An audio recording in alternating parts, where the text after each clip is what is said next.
మొన్నటి అసెంబ్లీ ఎన్నికల్లో చాలామంది వైఎస్ఆర్ కాంగ్రెస్ పార్టీ కరుడుగట్టిన వీరాభిమానులు కూడా ఈసారి జగన్మోహన్ రెడ్డి ఓడిపోతేనే తమలాంటి వాళ్ళకు గుర్తింపు వస్తుంది, కేవలం జగన్మోహన్ రెడ్డి తమను ఎవరిని పట్టించుకోవడం లేదు, కార్యకర్తల్ని నాయకుల్ని అన్న ఒక అభిప్రాయం అయితే ఎన్నికలకు ముందు వైసీపీ వాళ్ళలో చాలా పెద్దగా ఆ అభిప్రాయం వ్యక్తమైంది. ఆ సమయంలో కొందరు న్యూట్రల్ అయిపోయారు, కొందరు మాకు ఏం పట్టనట్టు, మాకేం పట్టదు పార్టీతో అన్నట్టుగా సైలెంట్ అయిపోయారు ఎన్నికల సమయంలో. మరికొందరు పరోక్షంగా తెలుగుదేశం పార్టీకి మద్దతు కూడా ఇచ్చారు. ఇలాంటి పరిస్థితుల్లో అలాంటి వాతావరణాన్ని ఇప్పుడు చంద్రబాబు నాయుడు చేతులారా మళ్ళీ చెడగొట్టుకొని తనకు కావాల్సినంత శత్రువుల్ని పెంచుకునే పని మొదలుపెట్టారు చంద్రబాబు నాయుడు నిన్నేమంటున్నారు, వైఎస్ఆర్ కాంగ్రెస్ పార్టీ వాళ్ళకి కానీ, నాయకులకు కానీ, కార్యకర్తలకు కానీ ఏ ఒక్క పని ఏ స్థాయిలో కూడా జరగడానికి వీల్లేదు అంటే అధికారులకు కూడా ఆయన ఆర్డర్స్ ఇచ్చేస్తూ ఉన్నారు.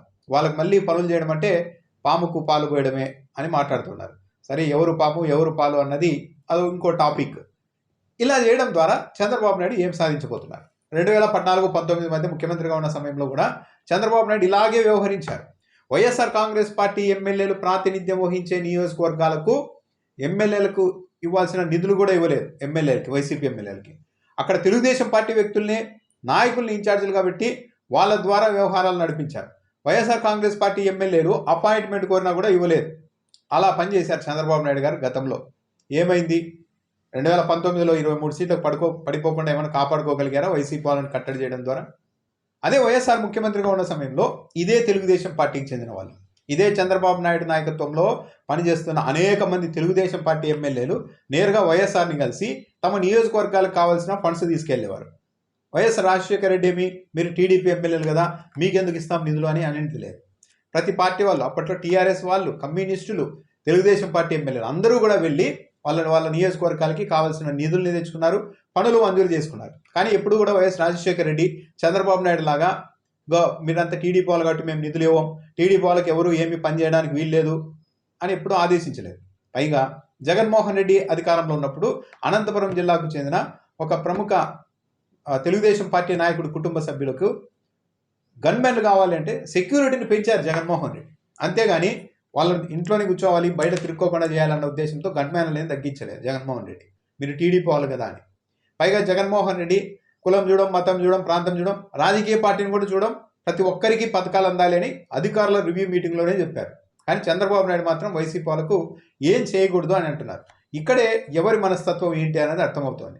చంద్రబాబు నాయుడు 9 నెలలకి పూర్తిగా ఒక అభద్రతా భావంలోనికి వచ్చేసారన్నది కూడా చాలా క్లియర్గా అర్థమవుతోంది. ఇప్పుడు వైసీపీ వాళ్ళందరినీ టార్గెట్ చేయండి అని చంద్రబాబు నాయుడు చెప్పడం ద్వారా వైసీపీ వాళ్ళకి ఈ ప్రభుత్వంలో ఎలాంటి లబ్ధి ఉండకూడదు, ఎలాంటి పని జరగడానికి వీల్లేదు అని చెప్పడం ద్వారా ఇప్పుడు ఏం జరుగుతుంది? వైసీపీ వాళ్ళందరినీ రెచ్చగొడుతూ ఉన్నారు. ఎవరైతే మొన్నటి ఎన్నికల్లో వైసీపీ పక్షాన్ని పూర్తి స్థాయిలో పనిచేయకుండా పక్కన కూర్చున్నారో వాళ్ళంతా ఇప్పుడు చంద్రబాబు నాయుడు టార్గెట్ చేయమని చెప్పేసేసరికి వాళ్ళంతా సంఘటితం అవుతారు. సరే, జగన్మోహన్ రెడ్డి అధికారంలోకి వస్తే మనకి చేస్తారా లేదా, మంచి చేస్తారా లేదన్న తర్వాత కానీ మనల్ని ఇక అవమానిస్తున్నా, మనల్ని ఒక అంటరాని వాళ్ళలా ప్రకటించేసిన చంద్రబాబు నాయుడు సంగతి అయితే తేల్చాలి, మనమైతే ఆయన్ని ఓడించాలి అన్న నిశ్చయానికి వైసీపీకి సంబంధించిన వాళ్ళు ఇప్పుడు చాలా పూర్తి స్థాయిలో వస్తారు. చాలా కసిగా వైఎస్ఆర్ కాంగ్రెస్ పార్టీ తరఫున టీడీపీకి వ్యతిరేకంగా పనిచేసే పరిస్థితులు ఏర్పడతాయి. ఇది ఎవరికి లాభం? పరోక్షంగా జగన్మోహన్ రెడ్డికే లాభం, చంద్రబాబు నాయుడుకు నష్టం. ఇవన్నీ తెలిసి కూడా చంద్రబాబు నాయుడు ఏదో వైఎస్ఆర్ కాంగ్రెస్ పార్టీ వాళ్ళ మీద ఉన్న వ్యక్తిగత ద్వేషాన్ని, అణుచుకోలేని స్థాయిలో ఒక ద్వేషాన్ని పెంచుకొని ఒక రాష్ట్ర ముఖ్యమంత్రి పబ్లిక్ ప్లాట్ఫామ్ మీద వైసీపీ వాళ్ళకి ఏ స్థాయిలో కూడా ఎలాంటి పనులు జరగడానికి వీల్లేదు అని చెప్తూ ఉన్నారంటే ఇది పూర్తిగా అభద్రతా భావం. తన మీద, తన నాయకత్వం మీద, తన పరిపాలన మీద నమ్మకం ఉన్నప్పుడు గెలుస్తాం, వైసీపీ వాళ్ళకి అందరిలాగే చేయండి, వాళ్ళకేం ప్రత్యేకంగా చేయాల్సిన అవసరం లేదు అని చెప్పి ఊరుకోవాలి. అలా చేయడం లేదు. పైగా తెలుగుదేశం పార్టీ కార్యకర్తలంతా పనిచేస్తుంటే చంద్రబాబు నాయుడు అధికారంలోకి వచ్చారు, కావాలంటే చెప్పుకోవచ్చు, మన పార్టీ కార్యకర్తలకి కాస్త ప్రత్యేకంగా చూస్తాం, ఏదన్నా ఉంటే వీలైనంత వరకు సాయం చేస్తాం, కార్యకర్తల్ని ఆదుకుంటామని చెప్తే సరే, ఒక పార్టీ అధ్యక్షుడు కాబట్టి ఆ పని చేస్తున్నారు అనుకోవచ్చు. అది వదిలేసి తన కార్యకర్తలకు చేసుకోవడం వరకు అది వదిలేసి వైసీపీ వాళ్ళకి మాత్రం ఏం చేయకూడదు అని అంటూ ఉన్నారంటే నిరంతరం చంద్రబాబు నాయుడు గారికి ఇప్పటికీ కూడా వైఎస్ఆర్ కాంగ్రెస్ పార్టీ భయం అన్నది వెంటాడుతూనే ఉంది. ఆ పార్టీని ఏదో విధంగా కంట్రోల్ చేయాలి. ఇప్పటికే వరుస పెట్టి కేసులు, పైగా కేసులు పెట్టడము, బూతులు తిట్టారు అనడం.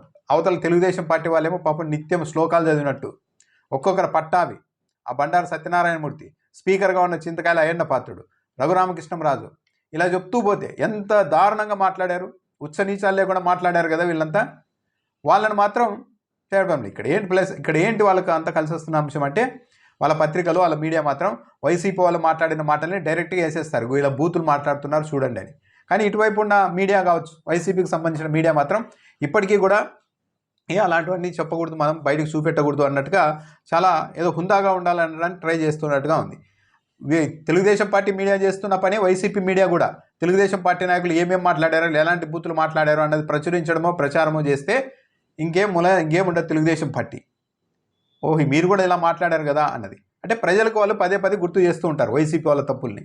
వైసీపీ నుంచి అలాంటి మెకానిజం లేదు. అందుకని ఈ బూతులు తిట్టడాలు, కాస్త గట్టిగా మాట్లాడడం ఇవంతా వైసీపీ నుంచే జరిగింది. పాపం తెలుగుదేశం పార్టీ వాళ్ళంతా చాలా సచ్చీలులు అన్న ఒక ఇంప్రెషన్ ఇవ్వడానికి అవకాశం ఏర్పడుతుంది. సో మొత్తం మీద చంద్రబాబు నాయుడు వైఎస్ఆర్ కాంగ్రెస్ పార్టీ వాళ్ళని ఎంత అణిచివేయాలనుకున్నా, ఒక ముఖ్యమంత్రిగా ఉంటూ నిష్పక్షపాతంగా రాగద్వేషాలకు పార్టీలకు అతీతంగా పనిచేయాల్సిన ముఖ్యమంత్రి ఇలా ఒక ప్లాట్ఫామ్ మీద మాట్లాడుతూ ఉన్నారు అంటే అది తెలుగుదేశం పార్టీ అభద్రతా భావాన్ని, తన పరిపాలన పైన తనకు నమ్మకం లేని తనాన్ని సూచిస్తుంది. కానీ అంతకుమించి సాధించేది ఏం లేదు. ఈ ప్రయోగాలన్నీ 2014-19 మధ్య చంద్రబాబు నాయుడు చాలా పతాక స్థాయిలో చేశారు. ఎమ్మెల్యేలకు డబ్బులు ఇవ్వలేదు, వైసీపీ కార్యకర్తలను వేధించారు, కేసులు పెట్టి లోపలేశారు, 23 మంది ఎమ్మెల్యేలను కొనుగోలు చేశారు, 4 ఎంపీలని తీసుకెళ్లారు. కానీ ఏమైంది, 23 సీట్లకు పడిపోయారు అప్పట్లో. సో ఇవన్నీ అయితే తెలుగుదేశం పార్టీని కాపాడే అంశాలు అయితే కానే కాదు. తెలుగుదేశం పార్టీలో పూర్తిగా అభద్రతాభావం ఏర్పడింది అన్నది ఖాయం, స్పష్టంగా కనపడుతోంది. 8 నెలలు 9 నెలలకే చంద్రబాబు నాయుడు ఇలా మాట్లాడుతూ ఉన్నారంటే, రాజకీయ ఉపన్యాసాలు చేస్తూ ఉన్నారంటే, ఒక పార్టీని కంట్రోల్ చేయాల్సిందే అన్నట్టుగా మాట్లాడుతూ ఉన్నారంటే, ఈ స్థాయిలో కేసులు పెడుతూ ఉన్నారు అంటే ఇదంతా తెలుగుదేశం పార్టీ బలహీనతను బయట పెట్టడమే కానీ ఒక సామర్థ్యాన్ని తెలుగుదేశం పార్టీ బయట పెట్టుకోవడం లేదు.